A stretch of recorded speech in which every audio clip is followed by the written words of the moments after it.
Hello, I'm going to talk about my views on the importance of Gaelic and the importance in particular of stories in Gaelic in the context of the Wellbeing project Ada is Sund being run by Cumann Yachtri Uyishtatua, the North Uist Historical Society. I'm talking principally to the other members of the Wellbeing group for this project. Though obviously with this being recorded, it may well be that in due course other people will be listening in as well. Welcome all. I hope you can find something of interest in what I've got to say.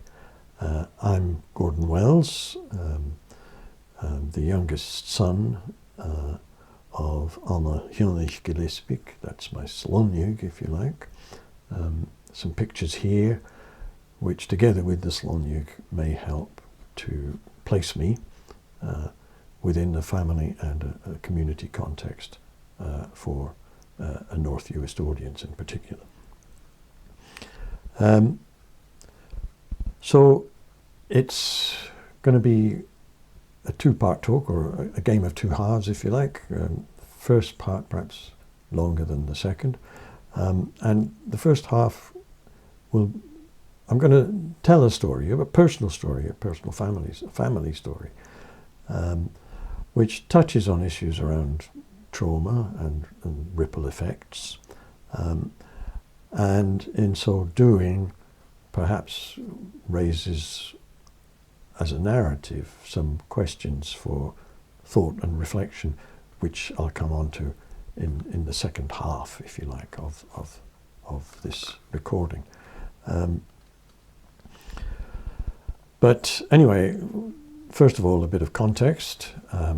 The project has been running since before summer 2022, and there were some early workshops for the Wellbeing group within the project, of which I was a member and to which I went along. And we all brought in artifacts about which we could talk, and these could stimulate reflection on questions around well-being. What I brought in was the 2000 edition of Nduyistjoch, a Uist magazine which came out once a year, really. And in this issue was an article by my mother talking about her experience of living and working in India for a while after she left Uist. And what's notable about it is the fact that she's written this in Gaelic. Gaelic was a language which she normally reserved for spoken relations with family members in Uist and in friends and relations in the community, as it were. So it's notable that she chose to write this in Gaelic. I think what may have been going on was she was getting on in age herself, and she was perhaps wanting to lay down some kind of permanent record in her own tongue. And the only way she knew how to do that was through writing. And indeed, this was before the days of, though not long before actually, the days of YouTube and internet connectivity and all that, which we'll come on to in due course. So that's the context. The point was, from my point of view, in that I wanted to lay down a marker for stories in particular, in my understanding of my own well-being and my understanding of where I came from, because we all have stories and memories, and the stories, if you like, put a structure, put a shape on our memories, and they include memories of people who themselves had stories and memories, and those memories would be of people who themselves had stories and memories. So you can see that there's, in my way of thinking of it, there's a kind of circular or cyclical nature to this. which links generations together and helps me to know where and who I come from. But I'm not going to tell the story of my mother. I'm really going to tell the story of her youngest brother, Norman. Mum was born in 1916. She was the 8th of 9 children. Norman was born in 1920, and he was the last, the 9th of 9. So Norman was Mum's kid brother, if you like.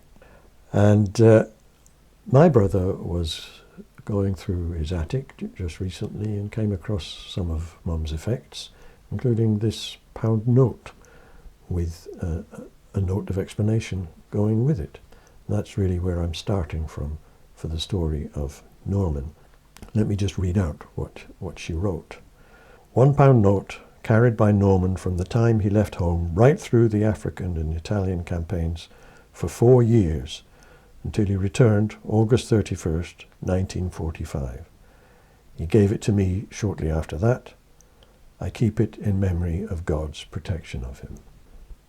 This is very emotive for me. I don't mind saying that. I mean, I've told this story a few times now and read out that passage, and it's not often I can get to the end of it without a lump in the throat. Because Norman's story was in many ways quite a sad one, though there is a happy ending. As I said, he was born in 1920, and we see here that he left home to go to war in 1941 when he was not more than 21 years old, still a very young person, a young lad.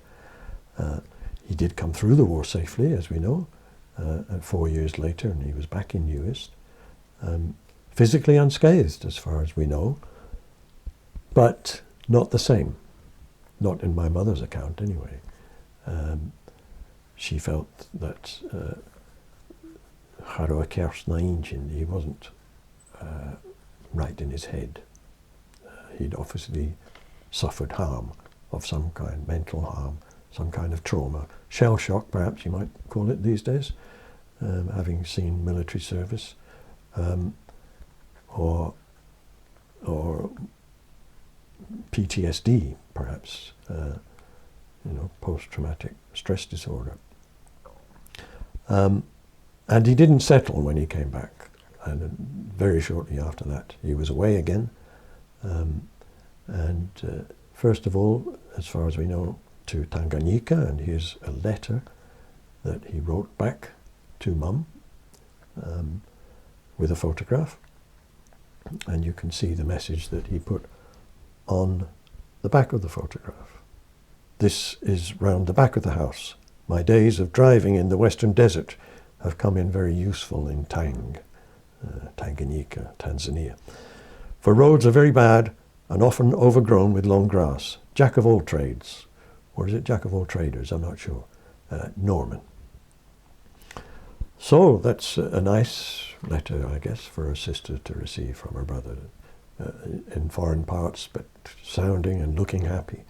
But then after that, everything went quiet, and no word was heard of him for a long, long time.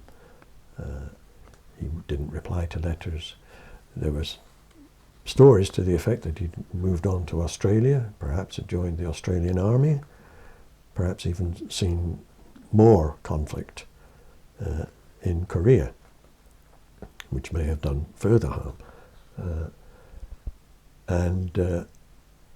So he was literally a lost son, or lost brother, in my mother's case, until the early 70s, when my cousin Sheila, daughter of Maida Tiani, one of my mother's elder sisters who lived in Toronto, was spending time in Australia, and by some means or other managed to trace down Norman in Australia, finding him in a bad way. There's a story to the effect that there was a skyman involved in the act of retrieval, if you like, and maybe even Norman's control of English had suffered in some way, because this Skyman was held to have helped to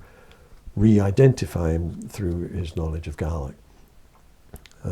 Anyway, that's unclear, but an interesting possible angle on the whole story, that it took another Gaelic speaker to actually help track Norman down. Anyway, so he was refound, and then the family managed to get him back repatriated to this country. My mum and dad went to meet him off the plane at Heathrow and helped get him up to North Uist, home, to stay with Mórag Hielny, the eldest sister in the family, and her husband, Donald Allen McIntosh, at Soundedy, where he lived out the rest of his days, calmly and contentedly, as far as we know, helping out on the croft, occasionally showing his nephews who were visiting how he snared rabbits, smoking his roll-ups, and so on. So a happy ending in that respect, or certainly the happiest of possible endings, I suppose, given some of the trauma which he had obviously gone through in his life. This picture of Mum with him in North Uist, with Donald Allen as well, says a lot to me. Mum wasn't ordinarily terribly comfortable in camera, but I find that smile a relaxed and contented one, to know that her brother was safe home back with the family in North Uist.